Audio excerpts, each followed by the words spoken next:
La cerise sur le gâteau d'Aurélie Valognes. Lu par Patrick Borg.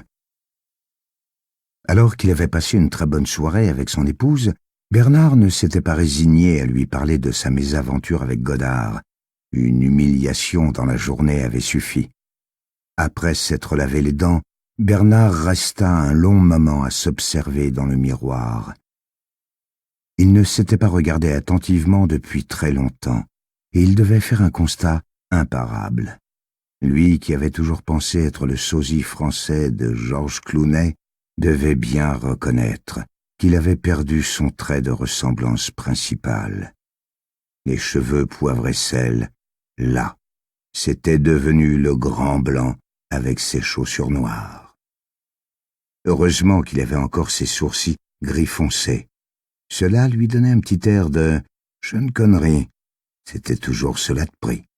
« Mais oui, tu es toujours beau », commenta Brigitte en pénétrant dans la salle de bain et en déposant un baiser sur sa joue. « C'est quand même mal foutu. On passe une vie à mieux se connaître, à échouer, à acquérir de l'expérience et savoir ce qui nous convient. Reconnaître enfin ce qui nous rend heureux et... quand on se connaît et qu'on va commencer à en profiter, c'est la fin. » Socrate disait « Connais-toi toi-même ». Très peu de gens savent qu'il ajoutait ensuite « Rien de trop ». Ce qu'il voulait dire, c'est qu'il faut revenir à l'essentiel, Bernard. On a tout à gagner à se défaire de notre vie d'avant, promit-elle en l'enlaçant. On ne va pas avoir le choix de toute façon. Tu as vu un peu la première fiche de retraite. J'ai perdu plus de la moitié de mon salaire, et je sais que je ne suis pas le plus à plaindre, admit Bernard. Oui, c'était la même chose pour moi aussi. On dit qu'on part à la retraite, mais avec des retraites aussi petites, on ne va pas bien loin. Je me suis habitué. Tu t'y feras aussi. Il va falloir faire attention désormais.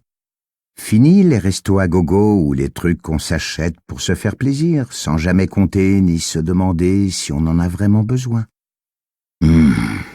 Bougonna-t-il. Ok, j'accepte le défi.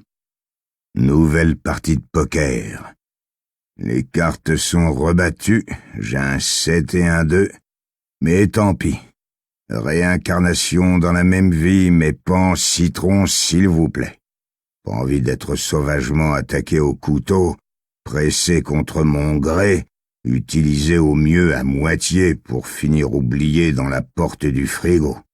Oignon, même combat. La fameuse destinée de toute notre société, pressée, surtout les uns à côté des autres, conclut Brigitte en câlinant tendrement son mari.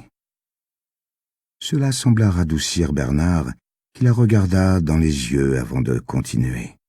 « En tout cas, Brigitte, il faut que je te dise. Je ne sais pas ce que je veux faire, mais je sais que je veux le faire avec toi. On se retrouve plus souvent juste tous les deux, ensemble, comme un couple de plutôt jeunes, amoureux. »